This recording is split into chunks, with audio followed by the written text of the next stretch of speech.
Hi friends, welcome to Cooking Job Full of Computer Knowledge. இந்த video நம்ம என்ன பார்க்க போறோம்னா Microsoft Excelல ஒரு ஈஸியான ஒரு ஷார்ட்கட் ட்ரிக்ஸ் பத்தி தான் நம்ம பார்க்க போறோம். இதுக்கு ஃபர்ஸ்ட் இங்க ஒரு மார்க்ஷீட் வந்து கிரியேட் பண்ணிருக்கேன். இந்த மார்க்ஷீட்ல என்ன பண்ண போறோம்னு பாத்தீங்கன்னா இப்போ இங்க இருக்கிற மார்க்ஷீட்டை வந்து இங்க இருக்கிற வேர்ட்ஸ் எல்லாம் வந்து ஏதாவது மிஸ்டேக்கா இருந்தாவோ இல்ல வேர்ட் ஏதாவது சேஞ்ச் பண்ணணும்னாவோ அதுக்கான ஈஸியான ஷார்ட்கட் கீ தான் நம்ம இந்த வீடியோல வந்து பார்க்க போறோம். இதுக்கு வந்து மேக்ஸ் செல்ல வந்து நான் கிளிக் பண்ணிக்கிறேன்.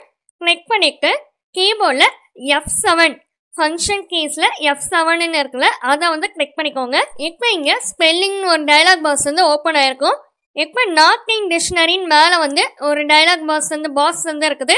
கீழே வந்து சஜஷன் ஒரு பாக்ஸ் வந்து இருக்குது. இப்போ இங்கே சஜஷன் ஒயிட் கலர் பாக்ஸில் பார்த்தீங்கன்னா மேத்ஸ்ன்ற வேர்டே வந்து வேற ஸ்பெல்லிங்கில் வந்து டிஸ்பிளே ஆகுது. உங்களுக்கு எந்த ஸ்பெல்லிங் வந்து ஓகேவோ அதை வந்து கிளிக் பண்ணிக்கோங்க. இப்போ நான் இந்த ஸ்பெல்லிங் வந்து ஓகேன்னு நான் இங்கே வந்து கிளிக் பண்ணிவிட்டு சேஞ்சின் மட்டும் கொடுக்குறேன். சேஞ்சின் கொடுத்து அடுத்தது ஒரு டயலாக் பாக்ஸ் வரும், அதில் ஓகேன்னு கிளிக் பண்ணிக்கோங்க. இப்போ ஒரே ஒரு இடத்துல மட்டும்தான் வந்து நம்ம எந்த செல்லை வந்து சேஞ்ச் பண்ணணுமோ அந்த செல்லை மட்டும்தான் சேஞ்ச் ஆகும். இதுவே வந்து நம்ம எல்லா இடத்துலையும் மேத்ஸ்ன்ற வேர்டு வந்து எந்தெந்த இடத்துல தான் இருக்குதோ அந்த இடம் எல்லாத்துலேயுமே வந்து சேஞ்ச் பண்ணணும் அப்படின்னும் போது மறுபடியும் வந்து அந்த கீபோர்டில் F7ன்ற ஃபங்க்ஷன் கீ வந்து கிளிக் பண்ணிக்கோங்க.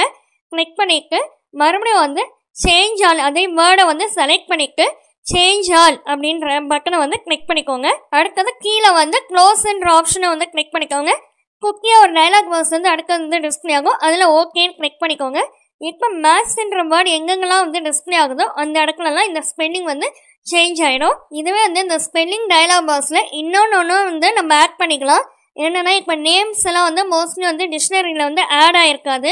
ஸோ இப்போ இந்த ஜோஃபின்ற நேம்லாம் வந்து இப்போ வந்து டிஸ்பிளே ஆகலை, ஆட் ஆகலை அப்படின்னும் போது இப்போ இதை ஆட் பண்ணணும் அப்படின்னும் போது இந்த function key F7 function key use பண்ணிவிட்டு இந்த நேம் வந்து ஜோஃபின்னு இருக்குல்ல இந்த நேம் வந்து என்னென்னா கீழே வந்து ஆட் டு டிக்ஷனரி இருக்குல்ல சைடில் அதை வந்து கிளிக் பண்ணிக்கோங்க.